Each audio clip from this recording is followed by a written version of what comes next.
And it was only later on, as the team grew and as I suppose my experience grew as well, that I realized the importance of focus and bringing people in who become experts in their field in your business, right?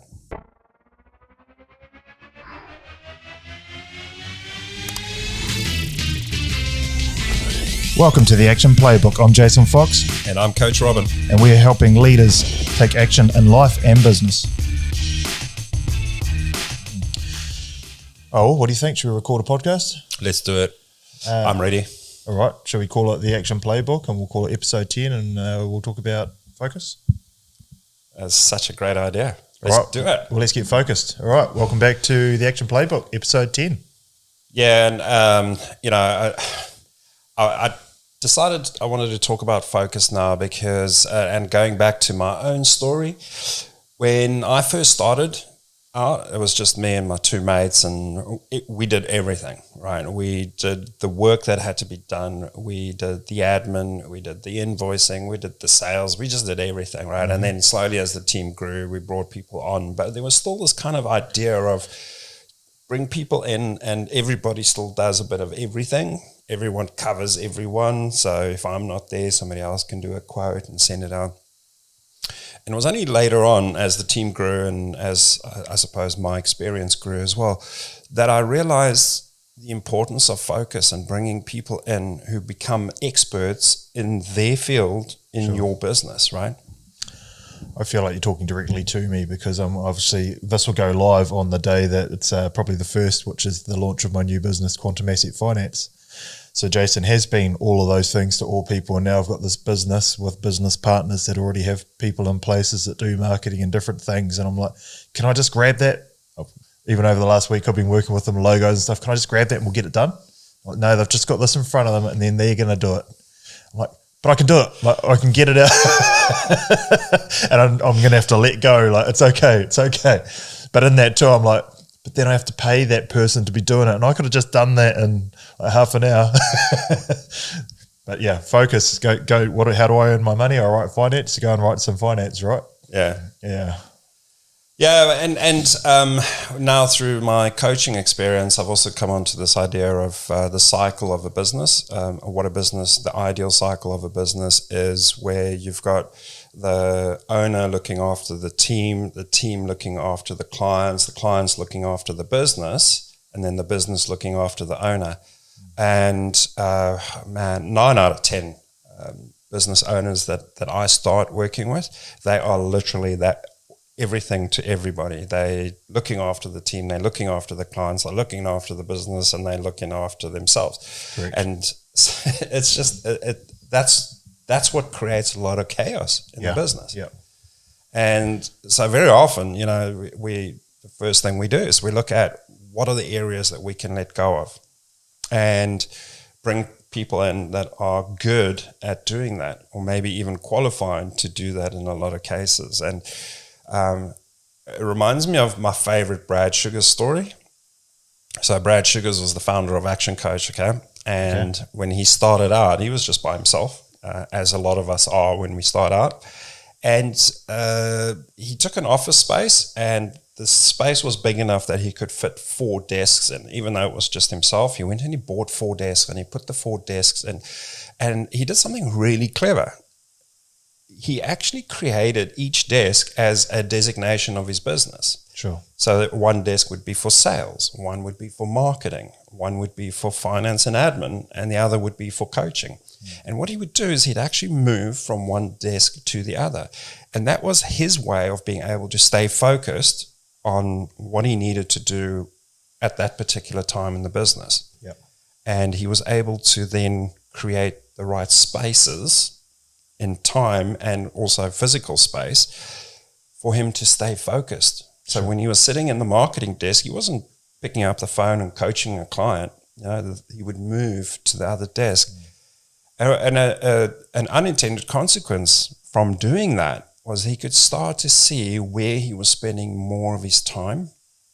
And that was a great indicator for him as to where he should go and look to employ his first, the first staff member for his team. And, let's say, for example, he was spending a couple of hours every day in the marketing right? So bring in a marketing specialist and free up that time so he can focus on the sales and the conversion. Yeah. And that's like what I did a while ago when we downloaded that Toggle app. Toggle? Please hold. Yeah. Yeah. TOGGL. That's it. And it was the same thing because I was like, well, I've got a lot on my plate. I'd love to replace me or employ someone that does the finance stuff. Going back. So for those of you that don't know, I've got the Common Unity podcast. I've got the Action Playbook podcast now. I was a broker for Credit One.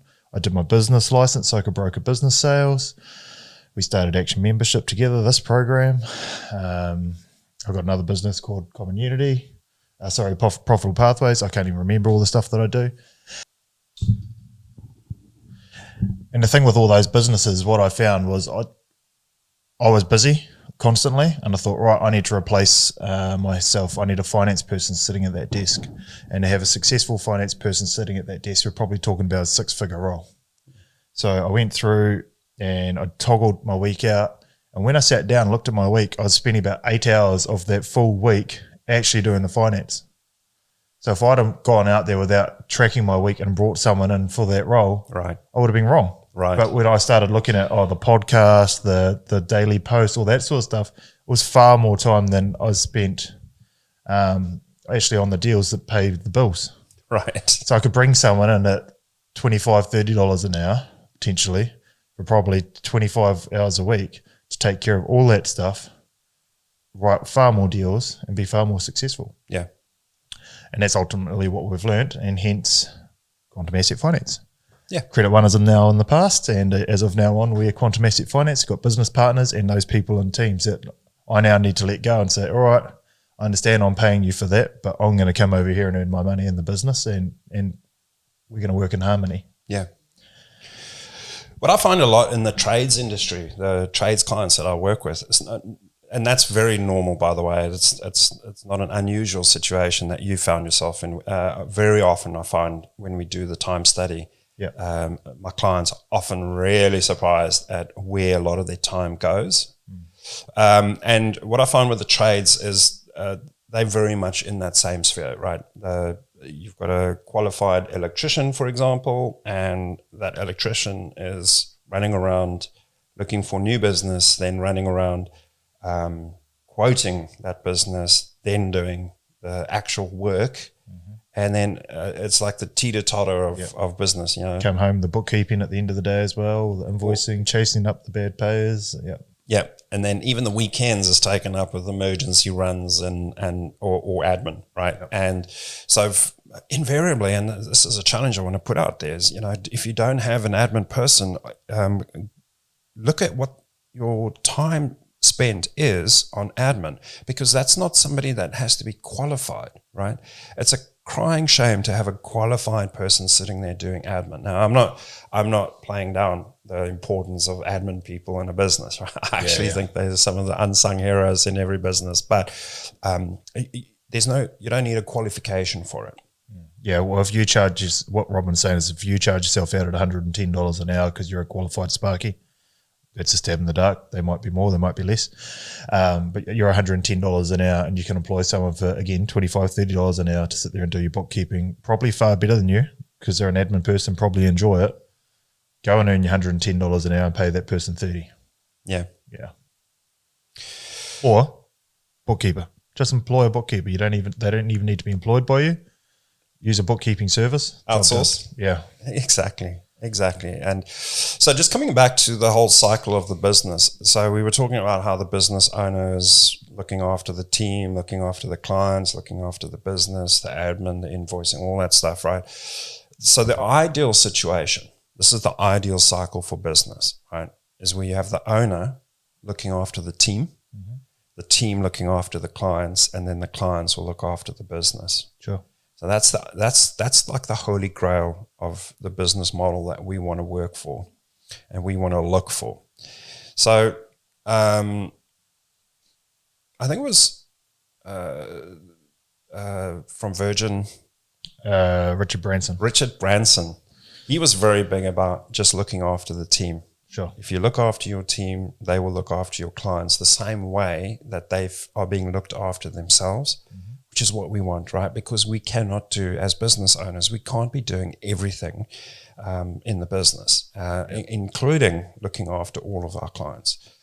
Especially as the business grows, that becomes even more relevant. And I remember in my own business, when I cottoned onto this idea, and I had a meeting with my management team, and I said, we need to start thinking about our team as our clients. We need to treat our team just as well or in the same way that we would look after our key accounts that we have in the business.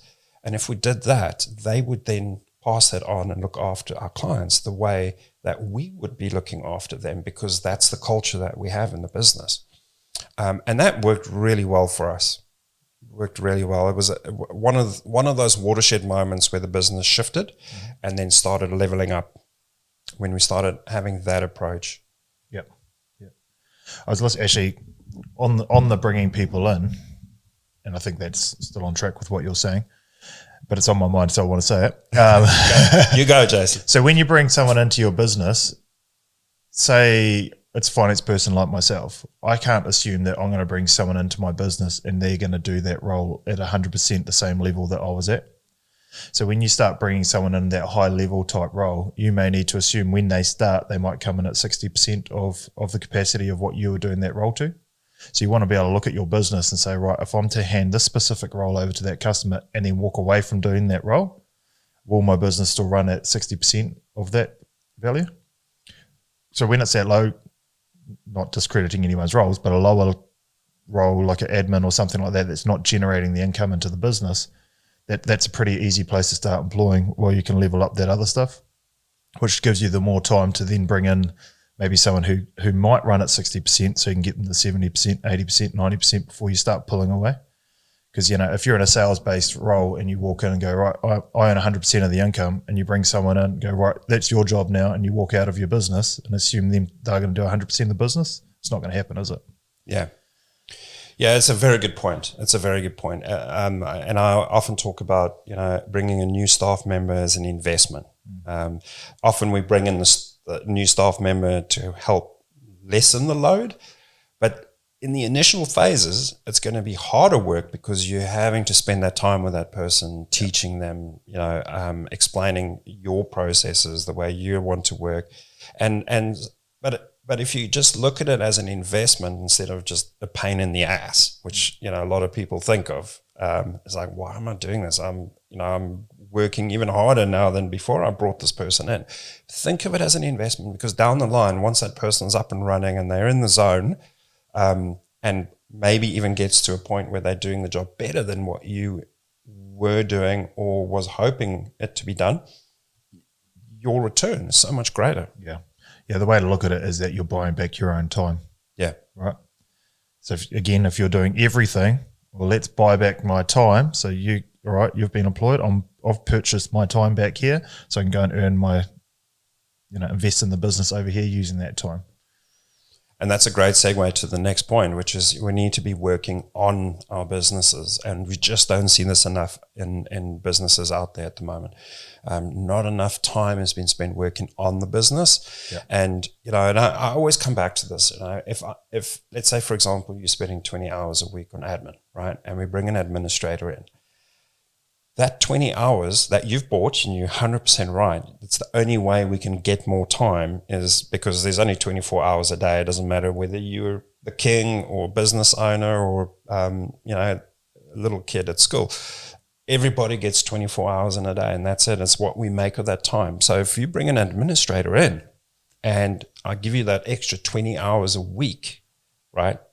20 hours a week, how much more business could you generate, or how much more improvements can you make in terms of efficiency or new ideas, creativity in that 20 hours a week? How much more can you grow your business? And this is the mindset that we need to get over, because, there's a lot of fear around employing people, especially your first employee. And so, because it's a big step, right? It is like, this business is just me, and now we're going to the next step up. Yeah. And it is scary for a lot of people. But that time that we take to spend on the business should come back and give us a return. You know, and that's the reason why we do it, because we need to constantly improve our business. Yep. If we don't, our competitors are going to figure out what it is we're doing, and they're going to overtake us, or somebody else is going to come in because they're going to, you know, come up with a way of doing it better than the way you do it. And the Japanese coming out of World War II, you know, their economy was decimated, and they had to rebuild it from scratch, and they rebuilt it on the principle of Kaizen, which is Japanese Zen being good, Kai being change. So Kaizen means good change, or change good. Yep. If you do a direct translation. Yeah. Well, they read backwards, don't they? They start at the right and go left. Good point. Oh, I must remember that. It's a good one. The entire principle of Kaizen is to constantly look at how can we take this thing and make it better. Initially, it started off with products from the US market, and they brought it in and they dismantled it and put it back together, and they figure out how they can do it, better, cheaper, and in more quantity. And Toyota was born. Yeah.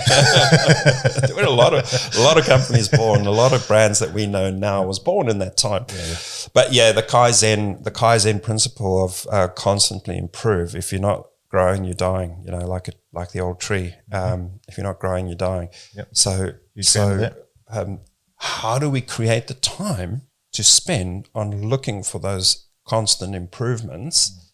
Well, it comes from being organized. It comes from being focused and bring experts in to do the things that you don't need to do. A business owner should only do what only the business owner can do. Yeah, and that's like Richard Branson, for example. What does he do? He sets up massive ideas and executes the people to do so, the roles. Stephen Tyndall, owner of the Warehouse Group, started the Warehouse Group. He used to book out his Fridays for thinking. So he'd work Monday to Thursday. He'd come to the office on Friday, but no phone calls, no meetings.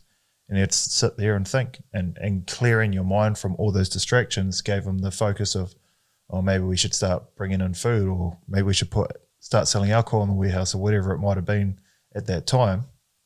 That helped his business grow. Because if you're just busy dealing with the task that's at hand in front of you, like, shit, I've got to pay those bills, and I've been meaning to get a new microwave for the staff room, and little tasks like that really make no difference to your bottom end, you're not going to grow your business. No. And that's reactive, right? That's exactly what it is. It comes back down to being entirely reactive. How do we get proactive? Well, we get focused, and we bring the people in, and we create the time. And the time to think, it's very common amongst all the top CEOs. They all recognize the importance of balance and time, or reflection time, but that time is there to work on the business. Yeah. The absolute ideal, and this is hard for a lot of business owners listening to this podcast, but the absolute ideal would be 4 to 5 hours a week spent working on the business. If you can do more, great. But if you can only do 2, you know what, 2 is better than none that you did last week. And I'd argue, because I play golf with a lot of business owners, that they do have 4 or 5 hours, because that's around the golf. Yeah, exactly. And I'm not saying you shouldn't play golf, because I need to play golf with you.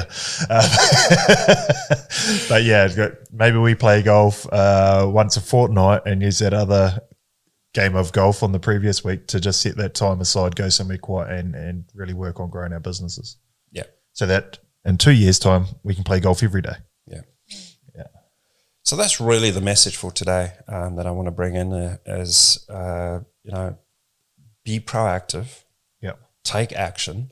Create the time to think about how you can create your business. Grow your business. Sorry, not create. I was going to say creative time to grow your business. How can we improve what's already in place? Yeah. And involve your team. Often the team know more about how they can do it better than what you do if you are less involved in that aspect of the business. So I think just before we sign off, all right, so focus, one of my favorite sayings currently is follow one course until successful. So if we go back to Brad Sugars and he had his desk and he's like, right, I'm in sales. When you sit down there and you're like, right, I'm going to spend 2 hours calling customers, and then an email pops up and it's I'll just reply to that one quickly. It takes about 20 minutes for your mind to come back to the task and focus back into where you are. So now that 2 hour block of work is being very distracted and unproductive. So if you just cut off all distractions, close your email, whatever it might be, these are the 10 people I'm going to call, and just do that. Follow that one course until you're successful, till you completed it. Done. Go to your next desk, which is probably for most of us the same desk, but close that window. Right, now I'm doing X. It's the marketing in the business. Spend an hour doing that, whatever it might be, with no other distractions. I know when the phone rings, it's important, but the phone number comes up on your screen and you can call them back, and they'll often leave a message, and it's generally not that important. So, yeah, focus down on that one task and you'll just see leaps and bounds in how productive your week is.